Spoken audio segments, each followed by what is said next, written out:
they've described the US military as being in a supportive role just to protect the drug enforcement agents who were carrying out the arrest. And that's why you've seen in every photograph of Maduro over here in America, he's been accompanied by agents with that DEA on their jackets, the Drug Enforcement Agency, to emphasize that it's a domestic arrest. But first, I want to just get you right up to date with what's been going on in New York as the UN Security Council holds an emergency meeting on Venezuela. Just a moment or so ago, we heard from the Venezuelan representative, and his words are translated. Venezuela comes before this council today with a deep conviction that international peace can only be sustained if international law is respected without exception, without double standards, and without selective interpretations. The events of January 3rd constitute a flagrant violation of the UN Charter perpetrated by the US government, in particular the violation of the principle of sovereign equality of states, of the absolute prohibition of the use or threat of use of force against the territorial integrity or political independence of any state. That was the Venezuelan representative at the United Nations speaking a moment or two ago. America's representative there, Ambassador Mike Waltz, he also spoke, and he said the US was not at war with Venezuela. We are not occupying a country. This was a law enforcement operation in furtherance of lawful indictments that have existed for decades. The United States arrested a narco-trafficker who is now going to stand trial in the United States in accordance with the rule of law for the crimes he's committed against our people for 15 years. Mike Waltz there speaking at the UN for the United States. So David Charter now live on the line, American assistant editor at the Times. Hi to you, David. Good afternoon from Washington, D.C. It's good to have you here.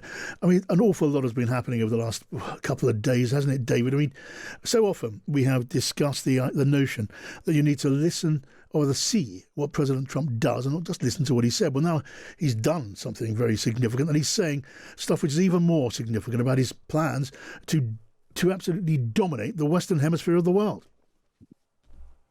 Yes, this was really set out by Trump, not just in the press conference on Saturday, wasn't it, after the raid, but also on Air Force One last night when he spoke to journalists, and he talked about, as you say, the American hemisphere. This is an idea dating back to the Monroe Doctrine set out by President Monroe in 1823. Notably long before the international rules-based order was set up after the Second World War. And of course, Trump couldn't resist putting his own name on it, like he puts his name on every building he builds, and he's seemingly on every building in Washington he wants to put it on. He's calling it the Monroe Doctrine.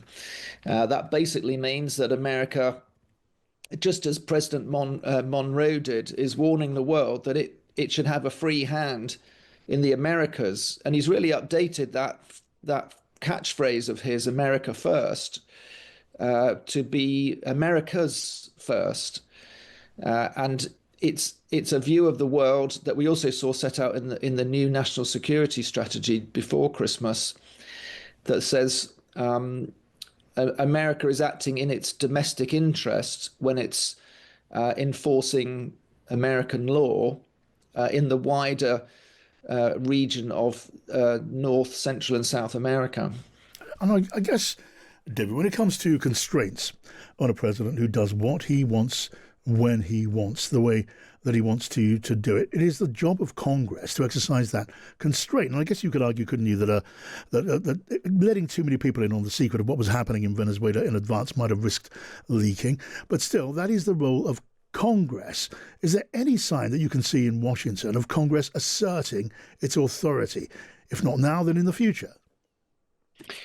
Well, at the moment, it's a Republican-controlled Congress, so there's a slim majority for the Republicans in both houses, both chambers.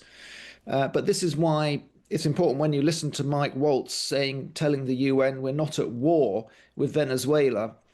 That's as much for domestic consumption as for the international arena.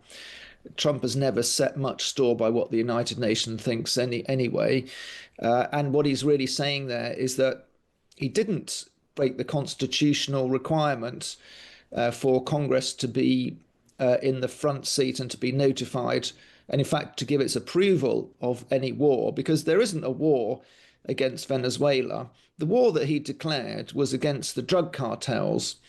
And he said that this didn't, he argues this doesn't require congressional approval, since it's not targeted at a particular land war against a particular country. They've been carrying out strikes in international waters, as you know, off Venezuela as part of the pressure campaign. But it seems to me that they're setting out a case that since this was an operation to arrest a fugitive from American law, and they've described the US military as being in a supportive role just to protect the drug enforcement agents who were carrying out the arrest. And that's why you've seen in every photograph of Maduro over here in America, he's been accompanied by agents with that DEA on their jackets, the Drug Enforcement Agency, to emphasize that it's a domestic arrest. Right, David Charles, great to hear from you. As always, David, thank you. Now, this just in, as David was speaking there, the proceedings have started now at the Daniel Patrick Moynihan Courthouse in Manhattan, New York. Nicolas Maduro and his wife Celia Flores are making an early appearance at that federal court, facing narco-terrorism charges. These charges: narco-terrorism conspiracy, cocaine importation conspiracy, possession of machine guns and destructive devices, and conspiracy to possess machine guns and destructive devices. This, of course, their first appearance at that courthouse. There will be more. In fact, there will be a great deal of show about the proceedings surrounding the removed dictator. Now, for a British perspective on this, Sir Simon Fraser is the former head of the Foreign Office. Hello to you, Simon. Hello. Good to have you here, Simon. So we have here the American forces bombing Venezuela, capturing the president, and then installing a successor who is anointed as the president by President Trump in Washington. And then President Trump threatens to do the same to her and worse if she doesn't do as expected by him. When you hear the UN Secretary General saying there's concern here for international law, he's got a point, hasn't he? Yes, he has a point. Obviously, there is concern about the legality of this action in international law. And that is what the Americans are now trying to make their case on in the Security Council, as well as the domestic legal procedures, which we've just heard about under US domestic law. But many countries around the world, and I think probably including the United Kingdom, almost certainly, will have serious reservations about the legality of this action, even if they are cautious about exposing themselves directly to criticism of Donald Trump for reasons which we can discuss and which you'll probably understand. Yeah, I think I do understand. I don't think they're especially mysterious. But then the British government is not being cautious about this now. It is saying that matters of international law where America's conduct in relation to Venezuela is concerned are matters for America and not for this country. Can that be right? Surely when it comes to international law and a view on the importance of following international law and the rules-based order, one would expect a country like Britain, maybe especially Britain, to have a position and to state it, wouldn't you, Simon? Well, we're going to hear what the Foreign Secretary says in the House of Commons later on today, and we will presumably hear what the United Kingdom says in the Security Council. Yes, I would expect the United Kingdom, as a permanent member of the Security Council, to have a view on this. And you will recall in the past, when we have been involved in international action, whether it was in Iraq or more recently in Libya, we always took the view that we should seek endorsement from the Security Council of that action. So clearly the United States is in a different position. One of your previous commentators here did point out that this is not the first time the Americans have done this.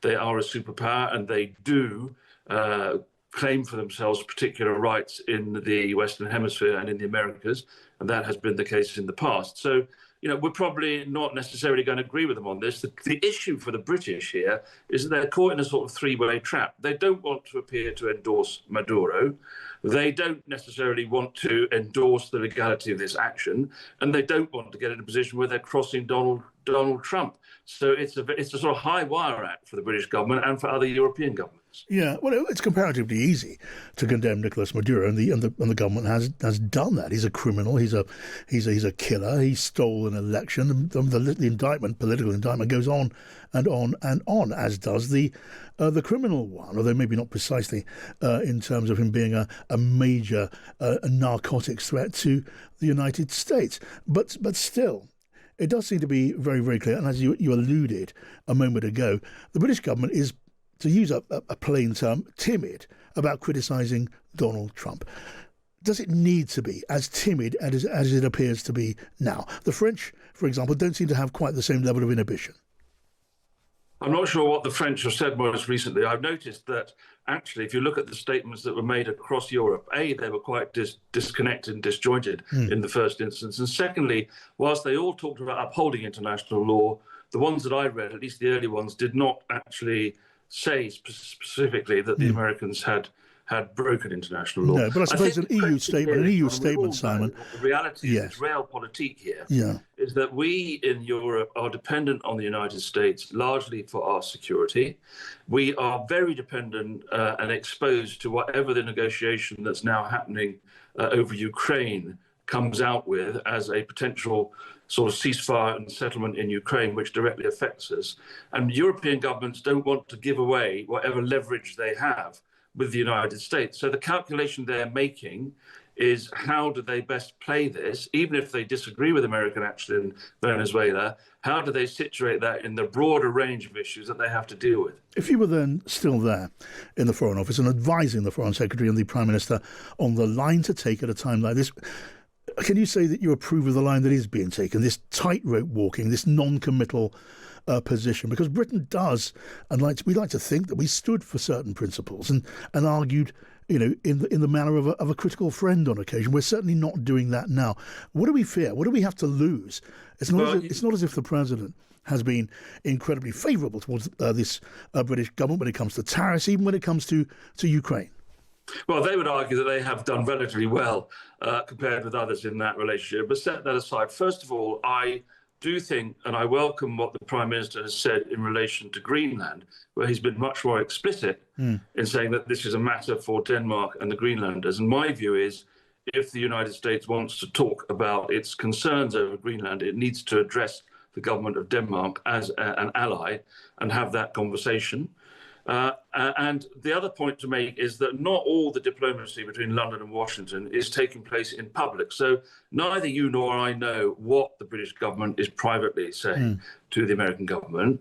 I suspect, however, that in public, the British government is going to try and steer a course where it is critical of Maduro. It will call for the support of the rule of law. It will call for respect for self-determination. It will call for the future democratic outcome in Venezuela. But I think they will be cautious in explicitly taking a critical view of the United States on this, whatever they may feel privately. And you may think that that is over-cautious, and indeed many of us might think that it is a very cautious position, but it's not difficult to understand why in the present circumstances, like it or not, that seems to be the path that they are treading. Do you really believe, Simon, that Keir Starmer is much more assertive in private conversations than he is publicly? From what you know of Trump and from what you know of Starmer?